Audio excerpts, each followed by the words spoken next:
अभी तो ये तो संक्रमण काल है, इसमें तो हम सभी लोग खिचड़ी बन चुके हैं, लेकिन प्राचीन भारतीय समाज में महिलाओं की क्या स्थान क्या रहा है? कौशल्या कौन थी? कौशल्या कौन थी? कौन बताएगा? कौशल्या कौन थी? और जोर से बोलो, आवाज नहीं है, आवाज नहीं है। कौन थी कौशल्या? राहुल, कौशल्या कौन थी? राम जी की मां, राजा दशरथ की पत्नी। कौशल्या नाम उनका क्यों पड़ा? क्यों पड़ा कौशल्या नाम उनका? इसलिए पड़ा कि वो कौशल नरेश की पुत्री थी।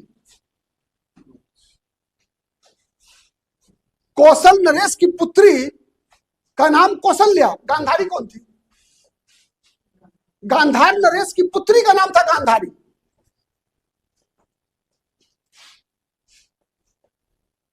मतलब राज्य के नाम पर ही पुत्रियों का नाम रखा जाता था। महिलाओं का दर्जा इसलिए सबसे ऊपर था कि वो जननी थी।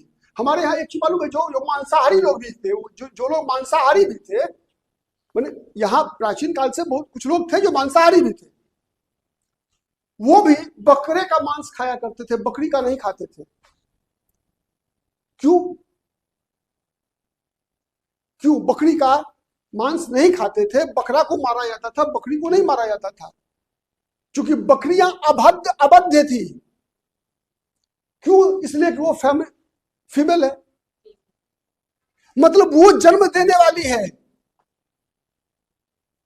इसीलिए जन्मदात्री जो है वो अबद्ध थी। अबद्ध मतलब उसकी हत्या नहीं हो सकती है, चाहे वो जानवर ही क्यों नहीं। ठीक है? और जितने भी पवित्र चीजें थी सब के साथ मां जुड़ गया।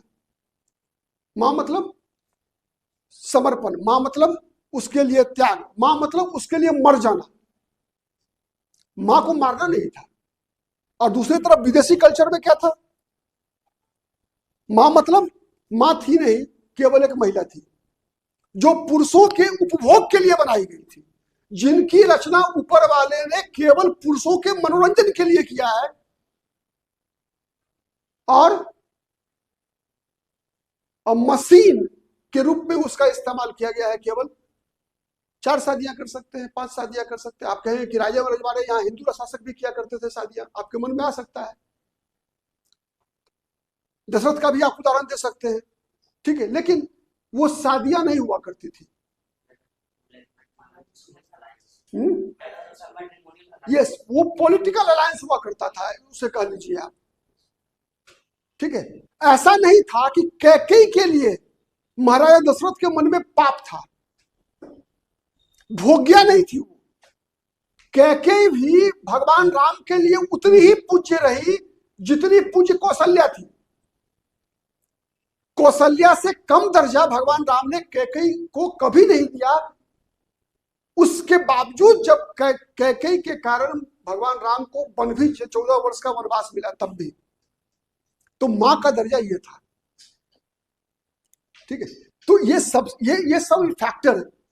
लेकिन जब मुगल काल में क्या हुआ? मातृभाषा से शिक्षा का संबंध खत्म, आपको विदेशी भाषा पढ़ना है। इस कारण से शिक्षा जो है कुछ सीमित लोगों के हाथ में आ गई। सर, अगर एंशिएंट टाइम